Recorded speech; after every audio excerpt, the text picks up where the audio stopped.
So welcome back everyone. Today we are going to discuss about sexual reproduction in plants. So sexual reproduction तो हमने पढ़ लिया है, but हम यहाँ पे क्या डिस्कस करने वाले हैं? Various steps which is involved in sexual reproduction in plants. So first is pollination, second is fertilization, third is seed formation, and fourth and last is seed germination. So these four steps together complete the sexual reproduction in plants. So we are going to discuss it one by one. So first is pollination. What is pollination? Pollination means transfer of pollen grain from anther to stigma. कि transfer हो रहा है. तो ये हो गया आपका, suppose ये कोई फ्लावर है, इसका ये फीमेल रिप्रोडक्टिव ऑर्गन है और ये एग सेल है. ये आपका स्टिग्मा है. इसको लॉन्ग और एलोंगेटेड पोर्शन को बोलते हैं हम स्टाइल, और इन तीनों को बोलते हैं पिस्टिल और कार्पिल. तो यहाँ पे से अराइज हो रहे हैं ये, इनको हम बोलते हैं स्टेमेन. ये हो गया आपका एंथर और इसको हम बोलेंगे फिलामेंट. पॉलिन ग्रेन कहाँ से रिलीज होगा? From where? Pollen grain release from the anther and it's land on the surface of stigma. तो यहाँ पे आके लैंड हो जाएगा, बस इसी को हम बोलेंगे पॉलिनेशन. तो ये तो हो गया आपका पॉलिनेशन.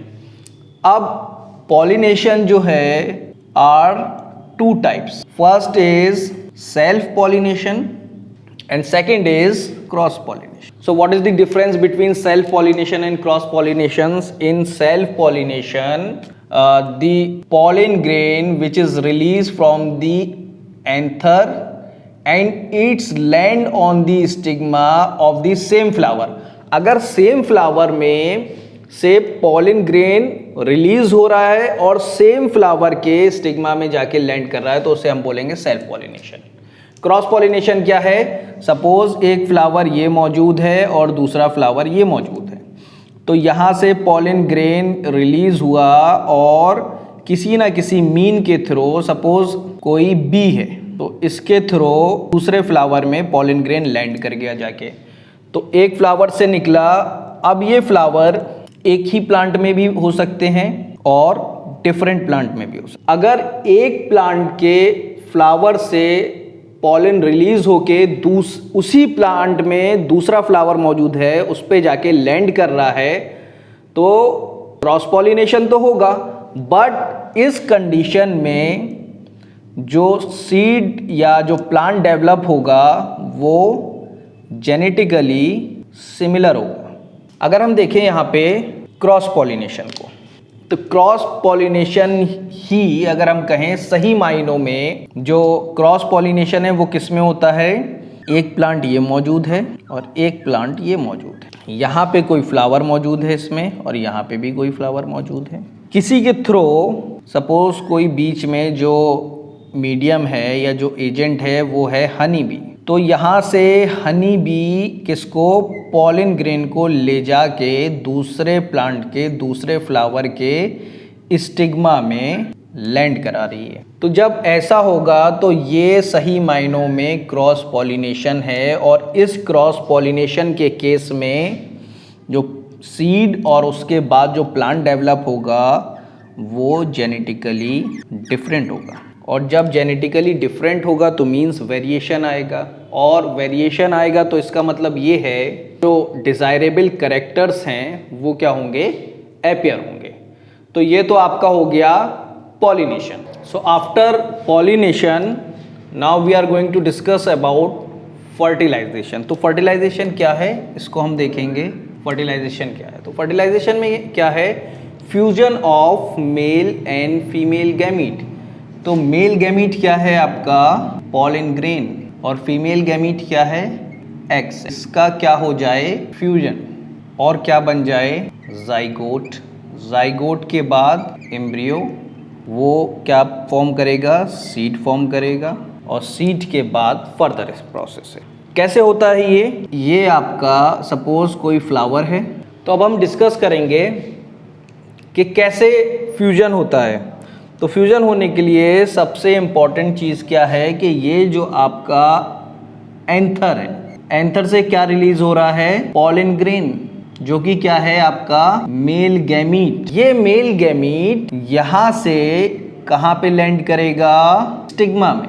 तो स्टिग्मा में पॉलन ग्रेन अब लैंड कर चुका है। तो स्टिग्मा का जो सरफेस है वो कैसा है, स्टिग्मा का सरफेस आपका पहला तो रफ है और दूसरा स्टिकी। तो क्यों रफ है ये, क्योंकि ये पॉलन ग्रेन अपनी जगह से डिस्प्लेस ना हो, फिसले ना, स्लिपरी ना हो। इस वजह से जिस तरीके से सीड सॉइल में जर्मिनेट होके प्लांट को डेवलप करता है, उसी तरीके से ये जो पॉलन ग्रेन है यहाँ पे जो स्टिग्मा से स्टिकी सब्सटेंस है वो इसको क्या करेगा, हेल्प करेगा किसमें, जर्मिनेट होने के लिए। तो जर्मिनेट जब होगा तो यहाँ से एक पॉलन ट्यूब एराइज होगी और ये पॉलन ट्यूब यहाँ से होती हुई एंटर करेगी और इसके अंदर हो गए 2 male gamete, 1 male gamete and 2 male gamete. तो एक मेल गैमीट जो है वो आपका एग के साथ फ्यूज होगा और क्या बनाएगा, एम्ब्रियो।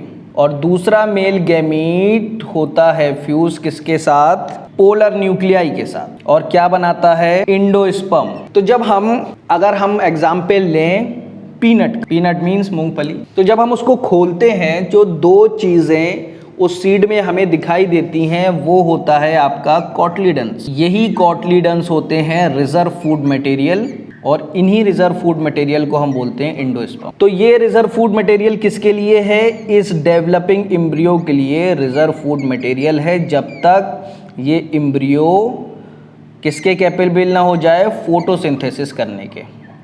अब फोटोसिंथेसिस करने के कैपेबल हो जाएगा तो फूड की ज़रूरत नहीं है। तो ये हो गया डिस्कशन किसका, फर्टिलाइजेशन का। तो fertilization means fusion of male and female gamete, simple, उसको हम फर्टिलाइजेशन। इसके बाद हमने यहाँ पे एक चीज़ का डिस्कशन और किया कि सीड फॉर्मेशन कैसे होता है।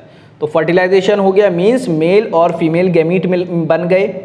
अब जब मेल और फीमेल गैमीट यहाँ पे आके मिल गए तो यहीं से फर्दर एक स्टेप जो है वो हम आगे बढ़ेंगे किसके लिए, सीड फॉर्मेशन। तो ये जो हमने सारा डिस्कस किया कि एक मेल गैमीट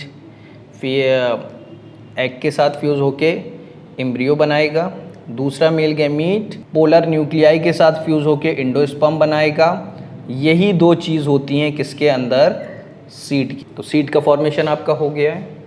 अब सीड फॉर्मेशन के बाद हम बात करेंगे सीड जर्मिनेशन की। तो कैसे होता है सीड जर्मिनेशन, अब हम उसको डिस्कस करें। तो सिंपल, किसका, development of seedling. Seedling means small plant. तो सीडलिंग का डेवलपमेंट किससे हो रहा है, सीड से, उसी को हम बोलते हैं सीड जर्मिनेशन। तो ये सारे हमारे स्टेप्स क्लियर हो गए, pollination, fertilization, seed formation and seed germination.